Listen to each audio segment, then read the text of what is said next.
여러분 안녕하세요. 보이는 라디오 모파디오에 오신 것을 환영합니다. 저는 모파디오의 DJ 23기 모파랑 홍가연입니다. 이 모파디오는요, 모파랑 플러스 라디오를 합친 합성어로 보이는 라디오 형식으로 진행하면서 외교와 관련된 청취자분들의 사연을 듣고 그와 관련된 외교 소식을 전달할 예정입니다. 그리하여 외교는 여러분들 곁에 가까이 있다는 것을 전달해드리고자 제작해보았는데요. 자, 많은 분들께서 사연을 보내주셨습니다. 이제 흥미진진한 사연을 들어보고 저희 함께 외교 이야기에 빠져보실까요? 안녕하세요. 저는 경기도 김포에 거주하고 있는 대학생입니다. 저는 방탄소년단의 열렬한 팬이기도 합니다. 지난해 12월 4일 방탄소년단의 멤버 진의 31번째 생일을 맞아 인도네시아 팬들이 자국의 칼리만탄 지역의 주영티가 자연공원에 124그루의 아보타도 나무를 식목하여 에피파니 포레스트 2호라는 숲을 조성하였었습니다. 해당 활동에 대하여 제가 좋아하는 가수의 생일을 기념하는 방식이 친환경적이라 매우 인상 깊었습니다. 그래서 저는 에피파니 포레스트 2호 조성을 위한 국내 기금 마련 활동에 동참하였습니다. 그 일을 계기로 지금까지 팬클럽 내에서 운영되는 친환경 캠페인에 참여하고 있습니다.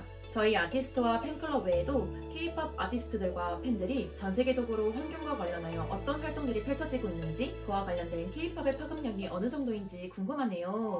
네, 첫 번째 사연 너무 감사드립니다. 오늘 모파디오의 첫 번째 에피소드는 K-POP의 환경과 관련된 활동들과 함께 이에 대한 전 세계적인 파급력에 대해서 알아볼 수 있는 시간을 가져보도록 하겠습니다. 앞서 소개드렸던 사연은 BTS의 진과 관련된 내용이었는데요. 사실 이 숲 이름에 들어간 에피파니는 2018년 8월 10일 공개된 방탄소년단 앨범에 수록된 진의 첫 솔로곡 제목입니다. 방탄소년단은 2021년 제76차 유엔 총회에서 미래세대와 문화를 위한 대통령 특별사절 자격으로 지속가능 발전 목표 모멘트 계획 세션에서 연설자로 나섰으며 그곳에서 진은 앞으로의 세대는 변화에 겁먹기보다는 웰컴, 앞으로 걸어나가는 세대라는 명언을 던졌습니다. 이에 팬들은 진의 연설에 영감을 받아 This is how we welcome change, 이것이 우리가 변화를 환영하는 방법이라는 캠페인 문구를 선정하며 글로벌한 영향력을 실천하기 위해 숲을 조성하였다고 합니다. 이외에도 BTS의 글로벌 팬들은 이 노래와 관련하여 여러가지 친환경 캠페인을 진행했었습니다. 우선 에피파니 포레스트 1호가 인도네시아의 칼리만탄 지역의 생태계 복원을 위하여 앞서 소개한 2호보다 먼저 조성이 됐었습니다. 에피파니 포레스트 1호는 현재 인도네시아 환경 산림부 산하에서 관리가 되며 진의 팬들은 강유관리청과 함께 일하며 현지 생태계 및 카루루 마을 주민의 경제에 이바지하고 있다고 합니다. 우리나라에도 진 포레스트라는 숲을 여의도 한강공원에 조성하였는데 이에 대해서도 글로벌 팬들은 감사와 응원을 전했다고 합니다. 정말 보기 좋은 문화적 소통의 장이네요. 기후변화 위기가 불거진 현재 환경 상태에서 이 같은 K-POP의 선한 영향력은 대한민국 국민으로서 정말 자랑스러운 일인데요. 막강한 인기만큼이나 K-POP 아티스트가 국제적으로 선한 영향력이 전파되고 있었네요. 정말 뜻깊은 일입니다. K-POP에는 방탄소년단만이 있는 것이 아니죠. 많은 아티스트들과 기획사들도 다양한 친환경 활동을 펼치며 전 세계적으로 영향력을 선사하고 있답니다. 우선 여러분, 우리 K-POP의 음반, 음원이 독보적으로 성장할 수 있었던 원동력의 중심에는 무엇이 있었을까요? 바로 글로벌 팬덤입니다. 2021년 코로나 시기의 글로벌 레코딩 음악 시장은 260억 달러로 스트리밍의 성장과 실물 음반의 위축이 결합된 결과였습니다. 세계 시장에서 가장 높은 성장률을 기록한 한국에서만 이례적으로 스트리밍과 음반이 성장했는데 이것이 바로 글로벌 K-POP 팬덤 덕분이었던 것이죠. K-POP의 전 세계적인 위상이 계속해서 높아지고 있는 가운데 실물 앨범의 판매량은 매년 최고치를 경신하고 있답니다. 하지만 앨범 판매 그 이면의 환경 문제에 대하여 목소리가 점점 커져갔습니다. 앨범 안에 랜덤으로 들어간 팬사인회 응모권, 포토카드 등을 자신이 원하는 상품이 나올 때까지 팬들은 대량으로 구매하고 필요 없는 나머지 앨범들은 그냥 버리기 때문입니다. 문제는 그 실물 앨범의 과대 포장과 분리수거가 까다롭다고 합니다. 이러한 문제점을 인식한 여러 기획사들은 문제 해결에 나서기 시작했습니다. 대표적으로 IST 엔터테인먼트의 남자 그룹 빅톤이 있습니다. 빅톤은 세 번째 싱글 앨범 크로노그래프를 플랫폼 앨범 형태로 발매하였습니다.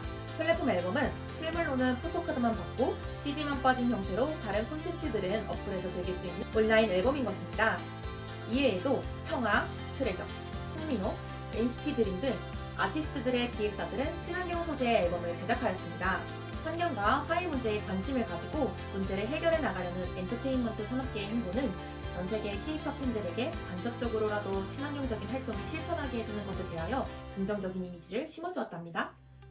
여러분, 제가 ESG에 관한 K-팝의 선한 영향력에 대해서 조사하던 와중에 여러분들에게 소개하고 싶은 글로벌 플랫폼이 있어서 가져와 보았는데요. 여러분은 혹시 K-팝 포 플래닛에 대해서 알고 계신가요? K-팝 포 플래닛은 기후위기에 대항하기 위해 전 세계 K-팝 팬들이 조직한 플랫폼입니다.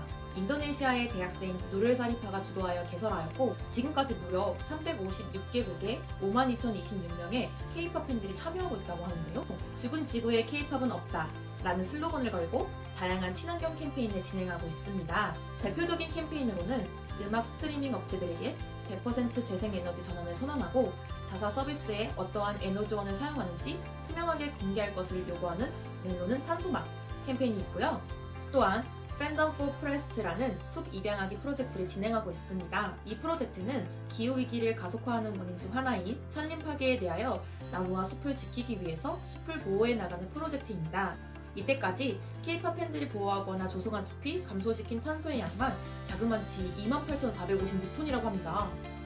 이러한 K-팝 팬들의 활발한 활동에 의하여 K-팝 포 플래닛은 CNN에서도 집중 보도되었었는데요. 플랫폼 론칭 이후 SNS 등을 통해 지구 살리기를 위한 구체적인 메시지를 전해 아시아와 유럽 물론 미국과 남미에서도 이들의 활동에 관심을 보이며 로이터 통신, 롤링스톤즈 등 전 세계 50여 개 매체에서 보도하는 등 뜨거운 관심을 보이고 있습니다.